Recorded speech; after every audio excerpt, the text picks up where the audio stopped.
മാധ്യമ വാർത്തകളുടെ സെൻസർഷിപ്പിൽ സർക്കാരിനെതിരെ പ്രതിഷേധം കടുക്കുകയാണ്. തനിക്കെതിരായ വാർത്തകൾ കൊടുക്കുന്നവരെ കൈകാര്യം ചെയ്യുക എന്നതാണ് സതീശൻ സർക്കാരിന്റെ രീതി എന്ന മുൻ മന്ത്രി വി ശിവൻകുട്ടി.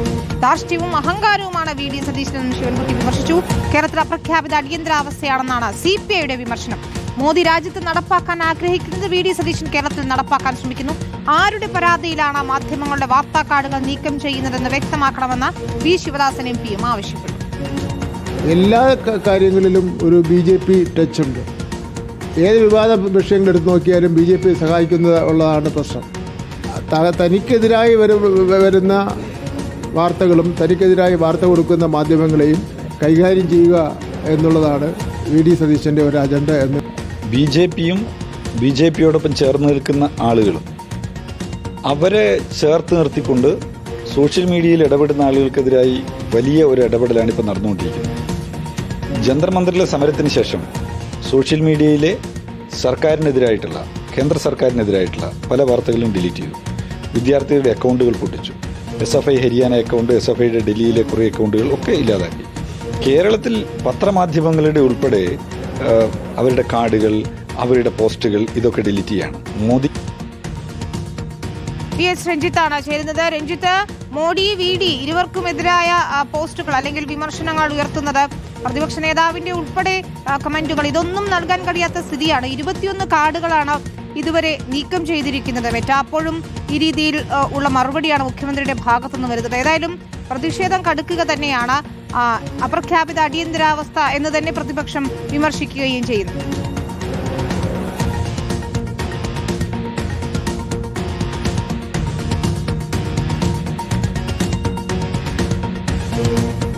PS രഞ്ജിത്തിലേക്ക് നമുക്ക് എത്താം. മുഖ്യമന്ത്രിക്കെതിരെ CPIM-ഉം CPIയും രൂക്ഷമായ ഭാഷയിലാണ് വിമർശനം ഉയർത്തുന്നത്. നമുക്കറിയാവുന്നതുപോലെ വാർത്തകൾ കൊടുക്കുന്നവരെ കൈകാര്യം ചെയ്യുന്ന രീതിയിലേക്ക് എത്തി എന്നതാണ് വി ശിവൻകുട്ടി വിമർശിക്കുകയും ചെയ്തത്.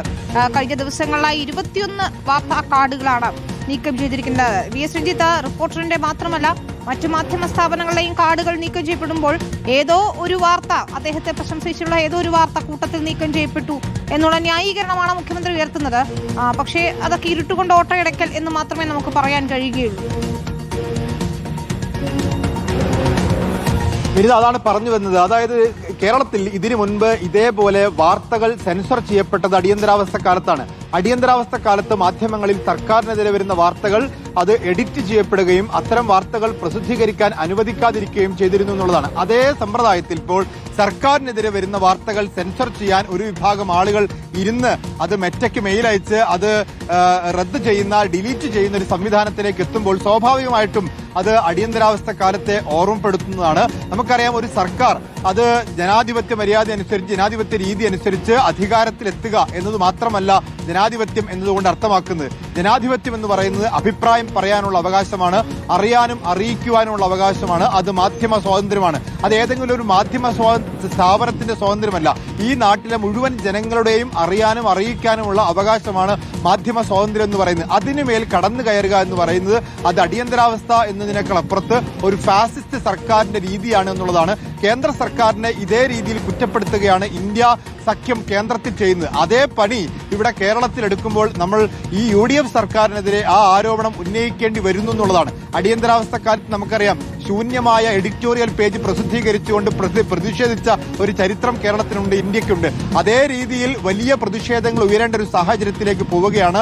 ഡിജിറ്റൽ സ്പേസിൽ, അന്ന് ഡിജിറ്റൽ സ്പേസ് ഇല്ല, ഇന്നിപ്പോൾ സമൂഹ മാധ്യമങ്ങളുണ്ട്, ഡിജിറ്റൽ സ്പേസ് ഉണ്ട്. അത്യന്തം വേഗത്തിൽ ആളുകൾ അറിയുകയും അറിയിക്കുകയും ചെയ്യുന്ന ഒരു കാലഘട്ടത്തിലാണ്.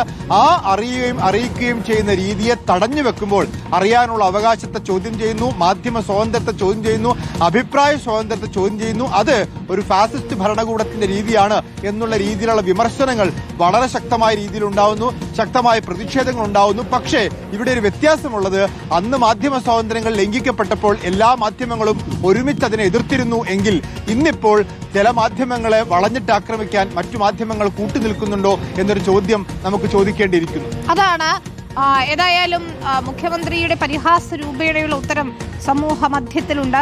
മാധ്യമ സ്വാതന്ത്ര്യത്തിന് നേരെയുള്ള കടന്നുകയറ്റം ഉണ്ടാകുമ്പോൾ ഒരു സ്റ്റേറ്റിന്റെ തലപ്പത്തിരിക്കുന്നയാൾ ഇങ്ങനെയാണോ പ്രതികരിക്കേണ്ടത് എന്ന ചോദ്യം തന്നെയാണ്. പക്ഷെ നിർഭയം ഞങ്ങൾ വാർത്തകൾ നൽകിക്കൊണ്ടേയിരിക്കും. അത് തടയാൻ പറ്റുന്നവർ തടഞ്ഞുകൊള്ളൂ എന്ന് തന്നെയാണ് പറയാനുള്ളത്.